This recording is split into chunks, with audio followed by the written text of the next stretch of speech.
Hello friends, in this session we will discuss about the second part of demand forecasting, that is the causal method of the forecasting and the linear regression method, and also the seasonal variation in the demand forecasting. Now, what is the causal method and what are the different techniques used for the causal method? We have already discussed in the part 1 that the causal method may consider the number of independent factors that influence the demand, and that factors are considered at a time. But in the case of the time series model, the only one variable, that is time, is considered for the demand, that is time, and the demand is correlated with each other. But here we will consider the number of factors that may influence the demand. So for that we can use the simple regression method. Simple regression method maybe only two variable, one is dependent, other one is independent. Dependent variable will be demand and independent variable will be time. But if we consider the multivariate linear regression method, then in that case the number of independent variable may be considered for determination of the demand. So one of the method is the regression method. Second one is econometric model. This model comprises a system of independent regression equation that describes some sector of the economic activities, and this is more or less extension of the regression model only. Now, the another method is the input-output model, and this is also an important part of the forecasting and econometrics. And this model describes the flows from one sector of the economy to another, and so predict the inputs required to produce the output in the another sector. And the another one method is known as the simulation modeling. Simulation modeling simulate the situation or simulate the trends, and on the basis of that we can give the forecasting. So simulation modeling leads to mathematical and computer simulation. The actual system or the real world is simulated and a model is formulated, which is finally used to correlate the demand variation with the variation in other factors. So these are the methods which are used for the causal method. Here we will discuss about the simple linear regression method. In this case there are two variables, one is y and another one is x. Here x is known as independent variable, and this is considered as the independent variable. This is considered as time. This is time and this is the demand. This is demand. Demand is here dependent variable. The value of the demand depends on the time, and this is the coefficient of x and this is the constant value a. So how to find this coefficient value of b and a and y? It is given here, but in this case when we will have to consider that when we should use the simple linear regression method. We can use this method only when x and y both are correlated, highly correlated or strongly correlated with each other. Then we can use the simple regression linear method. Otherwise there may be some more error or the high level of error in the forecasting. So how to find that these two variables are strongly correlated to each other? So in this case there will be the different value of the past actual demand, that is the x, and this is the x, and there is a time and different time, and we want to find the correlation between these two variables. And considering here the value of individual value of x, that is xt, and the value of t varies from 1 to n. That means there are n value of x, n value of x and n value of y, and between these two values we want to find the correlation. So this x bar shows here as the mean value of x, y bar shows the mean value of y, and yt is the individual value of the y. And then this is again the square deviation, that is xt minus x bar square, yt minus y bar square. And using this formula we can find the correlation coefficient r. The value of r should be very close to 1. That means the value of r, if the value of r is 0.8 or more than 0.8, then we can use the simple regression method. Otherwise we should avoid to use the simple regression method. And this correlation coefficient may be positive, may be negative. If there is a positive correlation, that means if x increases, then y will also increase, and if x decreases, then y will also decrease. So both value will move in the same direction if the correlation coefficient is positive. If correlation coefficient is negative, that means there is a reverse correlation or inverse type of the relationship between x and y. So if the value of x increases, then in that situation the value of y will decrease if there is a negative correlation. So in this way we can see here that the variation in the correlation are maybe from -1 to 1, -1 to 1. If it is very close to 1 or -1, then we can use the linear regression analysis. Otherwise we should avoid to use this linear regression. Now see here, this is the example here, and considering this example, the data is I think same. We find the value of the forecast, that is the value of y equal to a plus bx, and a and b value can be considered from the previous slide which is given here. This is A and this is B, and B can be calculated by summation of product of xy minus n into y bar into x bar divided by summation of x square minus n into x bar square. So for this value, finding this value B, we will have to find the product of xy, then value of x square, etc. So here we make the separate column for the xy, that is product of this and this, and then x square, the square of this value, and then using this we can find the value of b, and putting the value of b we can find the value of y. So in this case, in this way we can find the value of y here, which is shown in this column. This is the value of y. Now you can see here the value of B is equal to 17.23 and value of A 402.17. So this is the value of Y in terms of the equation or in terms of the relationship with X.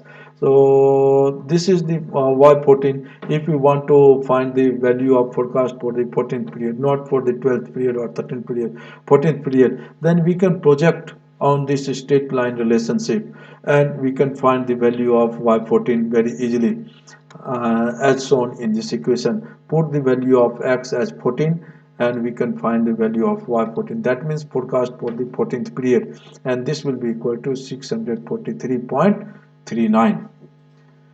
Now this is the actual variation in the demand, and this is the linear regression model. Now in this case you can see that there is a great deviation in the actual demand and the forecast value. That means the linear regression is not much suitable in this case, and we should think to use some other method. But here I have explained the linear regression method only to explain that how this is used to forecast considering the past data. But we can use the linear regression method only when there is a minor variation. So scatter diagram should be like this, then we can use the linear regression. Or if there is a reverse type of the regression, then this type of the data must be there so that we can predict this line. And if suppose this type of the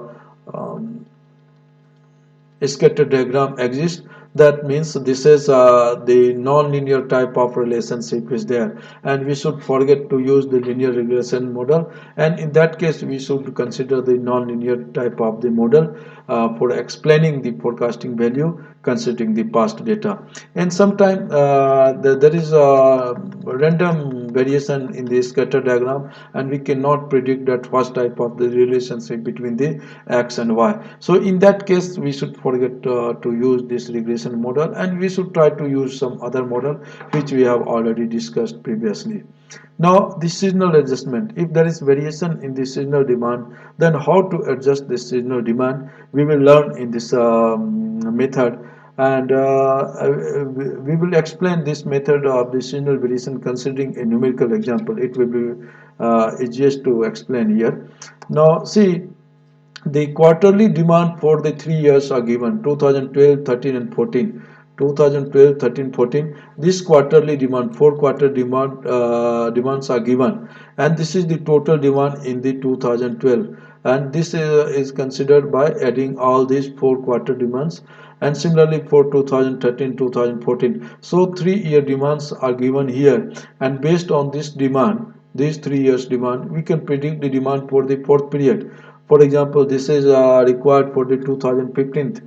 So for 2015, we can predict the demand using the simple regression analysis, y equal to a plus bx. So considering the y plus a, y equal to a plus bx, we have to find the value of a and b and the equation of y and x. Then we put the value of x equal to 4, that is the we want to find the value of fourth period. Then this is the value, this is the forecast value, this is the total value, but here we will have to forecast also. This is the total value during these 3 periods, and this is the total value in the fourth quarter of these 3 periods. This is the total value of the 3 quarters, third quarters during these 3 years, and similarly these are the quarterly total demand.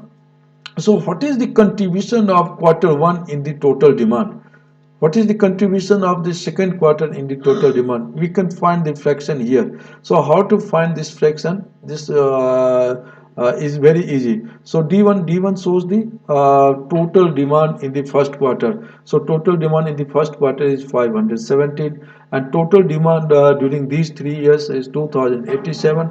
So this 570 divided by 2087, we can get the seasonal factor. So in this way we find the seasonal factor. Seasonal, that means the method to find the seasonal factor, to find the total demand in the particular quarter and the total demand throughout the year for the different years, and find the contribution of that quarter in the total demand, and this is the seasonal factor. Similarly, the seasonal factor for quarter 2 we can consider here. This is the total demand in the second quarter, and this is the total demand during these 3 years. So this ratio shows the seasonal factor for season 2, this is for season 3, this is for season 4, if we consider the quarter just like a season. So this is quarter 1 factor, quarter 2 factor, quarter 3 factor, quarter 3 or 4 factor. So this is known as seasonal factor. After that we will have to forecast considering this and multiply this forecast value with this seasonal factor, and we will get the total value in the particular quarter in the year 2015. Here you can see that this value is the value of b, which is calculated by using the y equal to a plus bx, and this is the value of a, and this is the equation of y, and this is the y15 value. That means this is the year 2015, this will be the forecast value, and considering this seasonal factor, we can multiply this value with the different seasonal factor. So this is seasonal factor for season 1, for season 2, for season 3, for season 4. So in this case this seasonal factor must be multiplied with this forecast value, and we can get the value, and this is the forecasting value for the all the 4 different quarters for year 2015. This is quarter 1, quarter 2, quarter 3 and quarter 4 demand, and these are the demand for the quarter 1, quarter 2, quarter 3, quarter 4. So in this way we can find the seasonal adjustment factor and seasonal demand of a product, and this problem may be solved using the multiplicative seasonal method. This is also very easy, but I think that additive method is more easier in comparison to the multiplicative seasonal method, and we can explain this method also using the numerical problem. So in this case the same problem is considered, and this is the quarterly demand during these 3 years, and this is the total demand, and total demand, yearly total demand. So yearly total demand, what will be the average demand, average quarterly demand? So there are 4 quarters, so this total demand should be divided by 4, and this is the average quarterly demand. This is the average quarterly demand during the second year, this is average quarterly demand during the third year. Now find the ratio of the quarterly demand and the average quarterly demand of that year. So 176 by this 162.5 average quarterly demand, we can get the seasonal factor for quarter 1 for the year 2012. So for 2012, we can see here the seasonal factor is 1.08. Similarly for quarter 2, this is 0.821. So 136 divided by this average quarterly demand. Similarly for second year, 191 divided by this average quarterly demand of the second year. So in this way, we can get the seasonal factor for all the different quarters for all the different years. And finally, we find the average seasonal factor for that quarter. For example, if we consider the 3 years demand, then we will get the three seasonal factor for quarter 1 for all the 3 years, 3 different years. Finally, we find the average seasonal factor for quarter 1 by adding this value, and this value dividing by 3. Similarly, for quarter 2, we get the average value of the seasonal factor. For quarter 3, we get the average value, and so on for the quarter 4 also. And then we do the forecasting as usual.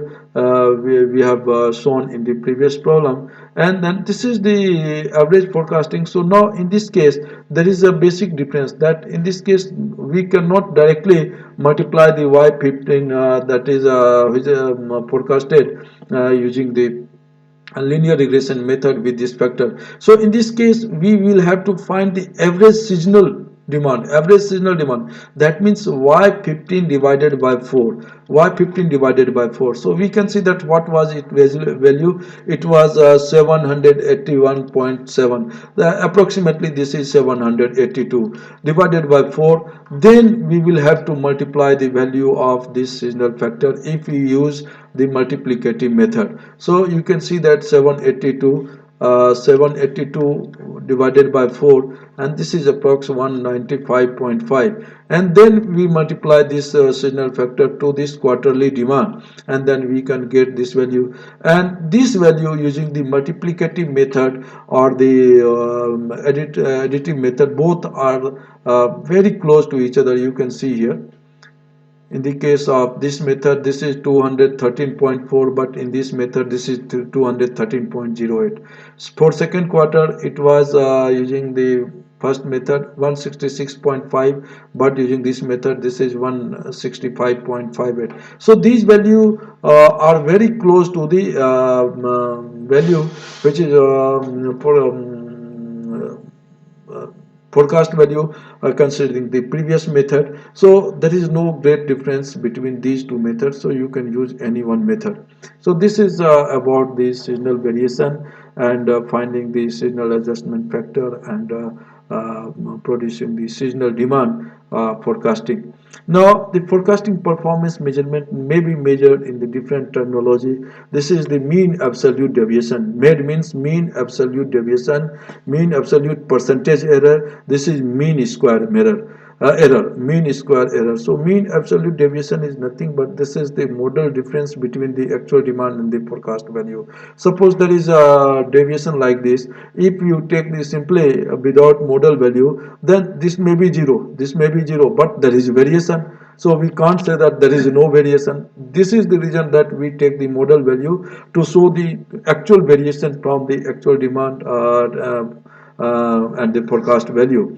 And this is the number of period, how many periods are used for this, and divided by this, and in this way we can get the value of mean absolute deviation. Similarly, we get the value of mean absolute percentage error. So in this case this value is divided by dt, actual demand, and this is multiplied by 100. And this is the period of the time. So in this case we can find the mean absolute percentage error, and if the error is very small and we want to project this error in the larger figure, then we can use the MSE value, and in this case we use the square value. So in this square value there is no meaning of the model value, therefore we directly write dt minus ft square divided by n. So this is mean square error. So these three terms are frequently used for showing the performance of the forecasting. You can see here this is the tracking signal, tracking signal, this is the actual demand minus forecast value divided by MAD. So this is the ratio of these two things. And now we will consider one numerical problem for this performance measurement tool.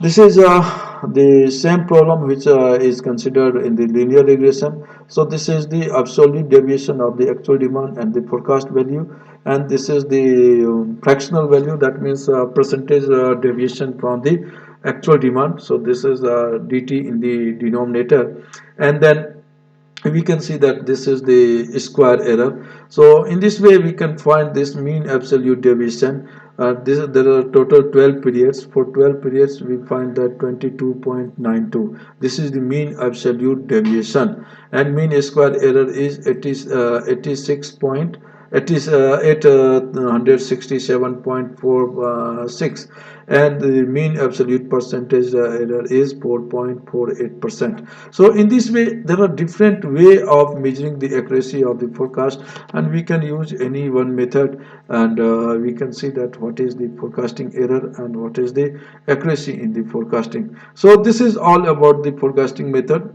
and we have already discussed in part 1, that is time series model and qualitative forecasting. And in the second part we have already discussed about the seasonal variation, causal method, etc., and the performance measurement of the forecasting value. Now thank you.